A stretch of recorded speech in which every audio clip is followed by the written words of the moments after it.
Hi, we're in Nautical Mile, and we're going to do our presentation on local businesses here that have been either fully or half affected from COVID-19 and what certain policies or programs have enacted to help these places, or what effect they could have made that didn't fully help them at all. Stay tuned for interviews from business owners and patrons alike. We are standing here in front of what once was Pip's Ice Cream Parlor, once busy and filled with customers, yet now affected by the COVID-19 pandemic, which caused lots of small business up and down this mile to close and shut down because of the lack of customers and possible lack of funding from the government. Originally, the government created policies or programs that were made to help small businesses like Pips, but as it can be seen that now that Pips has fully shut down, it shows that despite the already existing decrease in customers and income for these businesses, the policies or programs didn't provide enough help for them to stay open. Just as another example, Rachel's Waterside Grill is another restaurant that experienced the same outcome as Pips. They were once a dine-in restaurant and similar to many other restaurants on the mile. Some have gone from fully dine-in to takeout, or like Rachel's it has gone from dine-in to takeout to now being fully closed. And so what we just wanted to know is what you think that those policies did for your business, and if it helped or if it just didn't do anything. I think probably some of the policies was about money. And if you had, you could be a small business with a lot of employees. We have one. So there was monies given for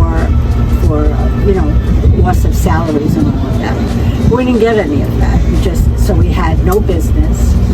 We didn't get any of that either. So that, I think that was one of the policies that they made. We just didn't pay attention to them. They didn't apply to us. We were shut down. I thought it was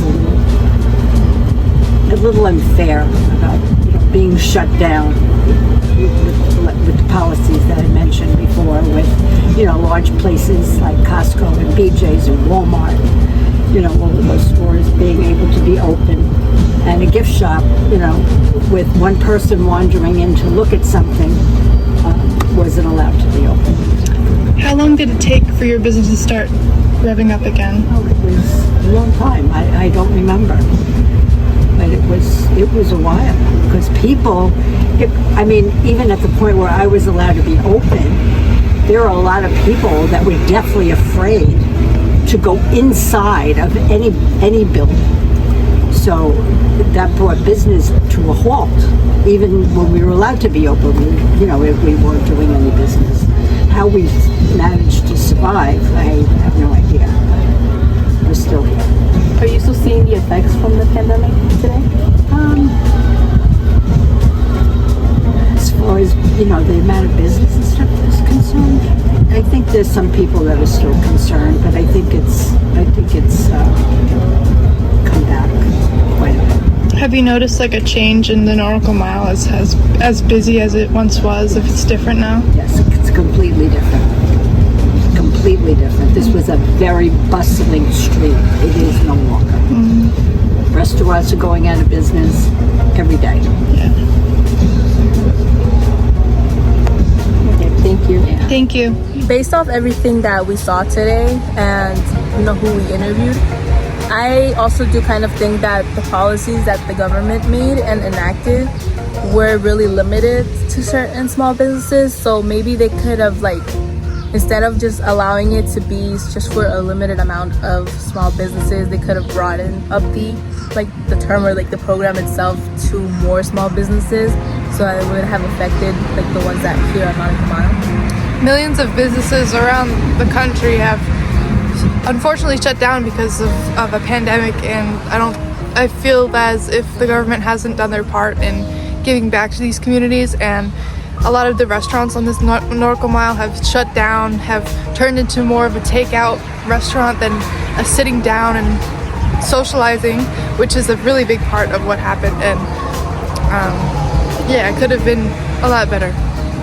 I think that also, like she said, the Nautical Mile and Freeport, which is what it was known for, the Nautical Mile, its popularity, I feel like now, even up until today, the more that the mile has been deserted, it has just kind of lost its touch, and it's maybe a sense of like, you know, familiarity like it once had, and that's also highly affected these smaller businesses that don't just barely get any customers nowadays. It's definitely affected the community as a whole and the social life of everyone around us, and it definitely could have turned out a bit better with the government funding. And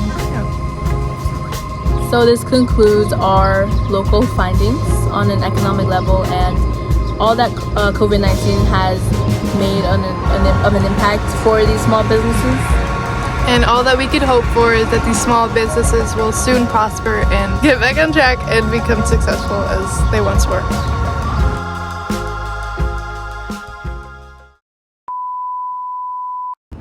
Hi, we're in Nautical Mile right now, and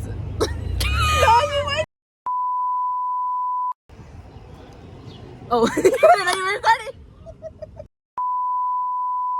Smile have experienced the overwhelming sense of depletion from this video. I don't know. Just like Pips, I forgot what this is called.